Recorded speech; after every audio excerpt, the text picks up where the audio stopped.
Okay, today we're going to do a little more work on the TXT-2 chassis from Tamiya. Let's get over here to page 6. We're going to start on the bumpers here. Grab some parts. I forgot one part.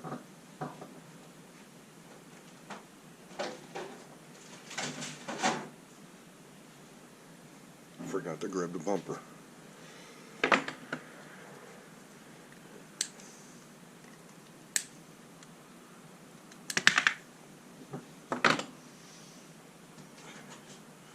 So that is done. And if you're meticulous like me, you like to cut off the little molded tabs that are left on the part. Gives it a smoother feeling.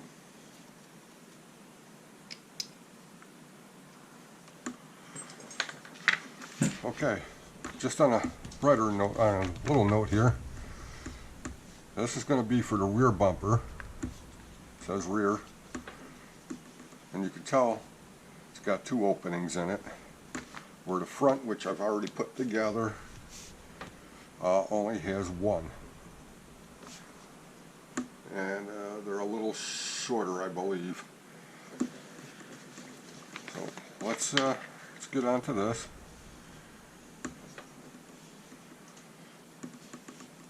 Little knobs on the top,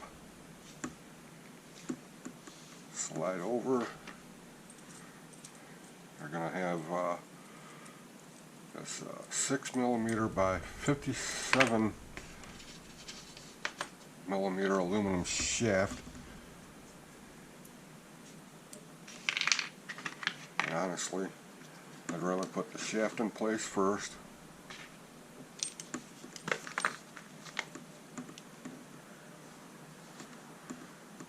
Make sure I got this right here. Put the shaft in place first. Alright, they're going to be difficult for me while I'm on this camera doing this stuff.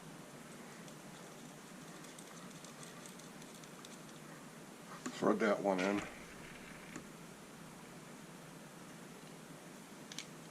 Slide it onto the bumper through those little holes.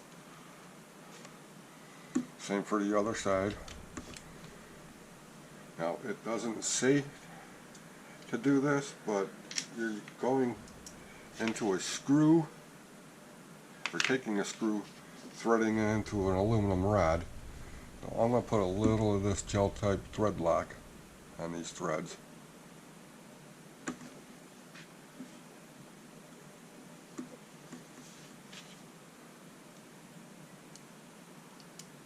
Set it into place. Take a screwdriver, cinch it up.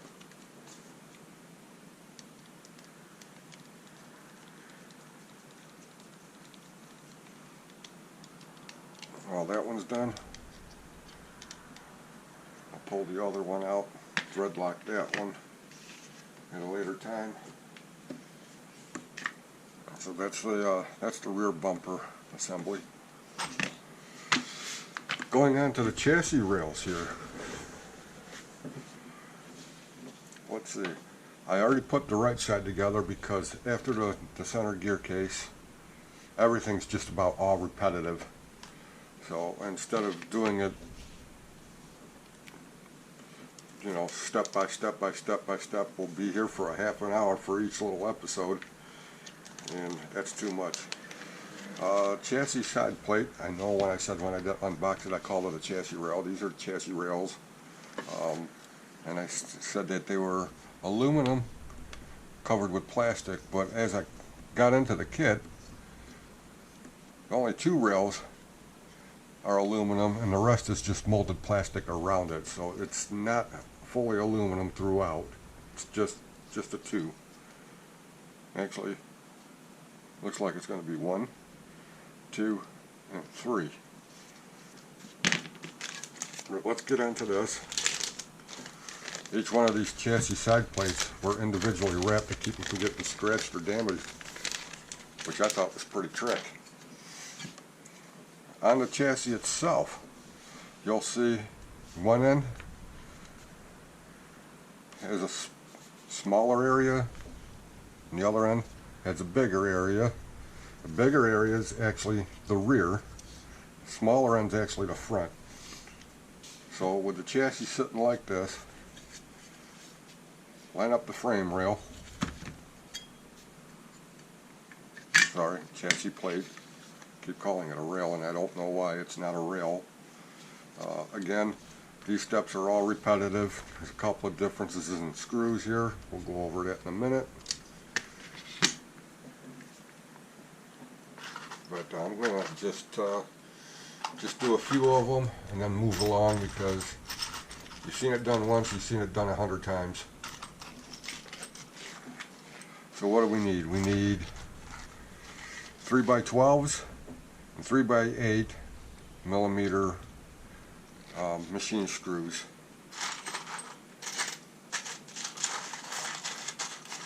I should have had these all out before I started, but that's my bad.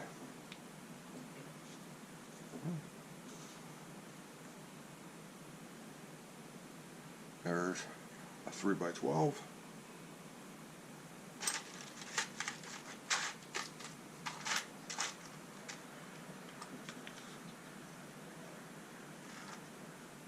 There's a 3x8.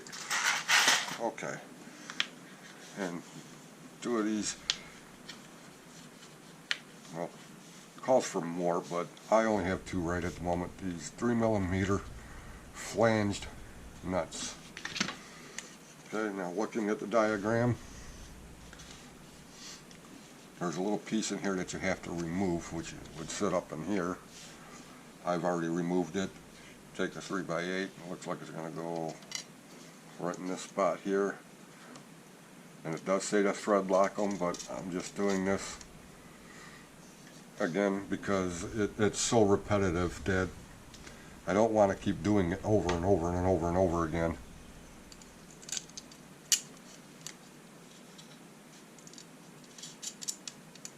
Just tighten that down.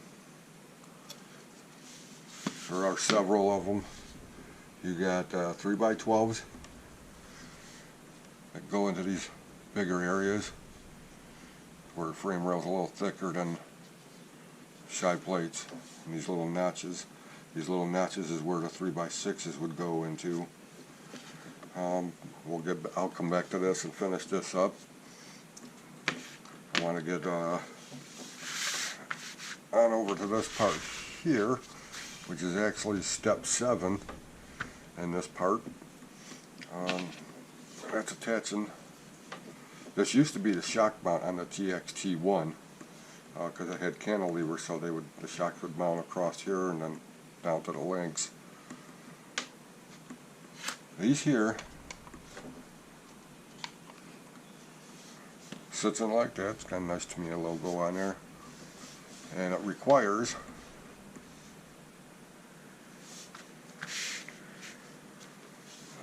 let me see here, I gotta remember, 3x15s and 3x18s. There's a 3x18 go in this upper hole here.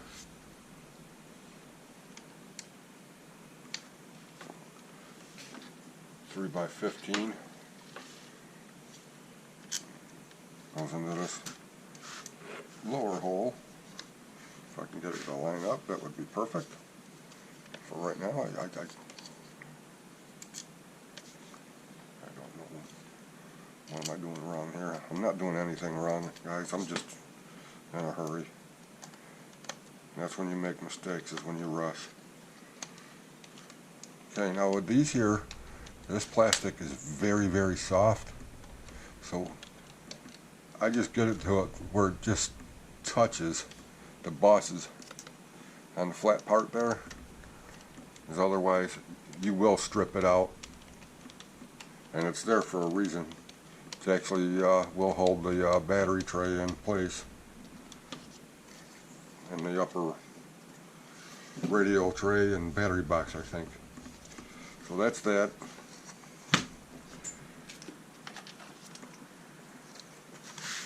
Okay, the next step is we're going to be putting on the shock and body mounts are set up to go into these areas here.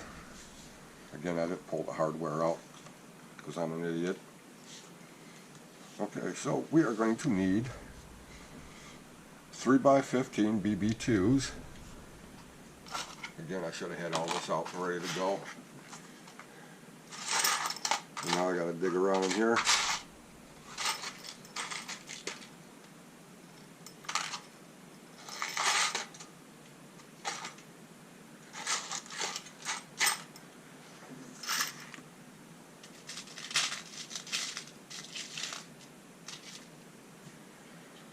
Alright, that is not it.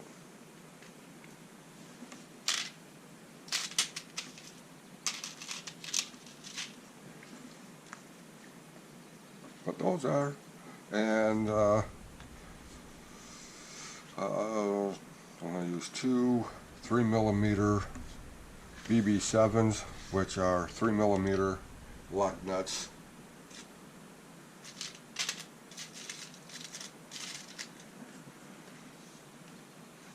Which are there.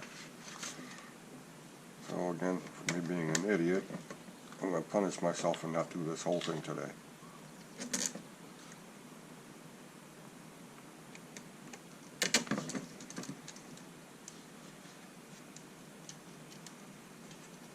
Start the nylon lock nut.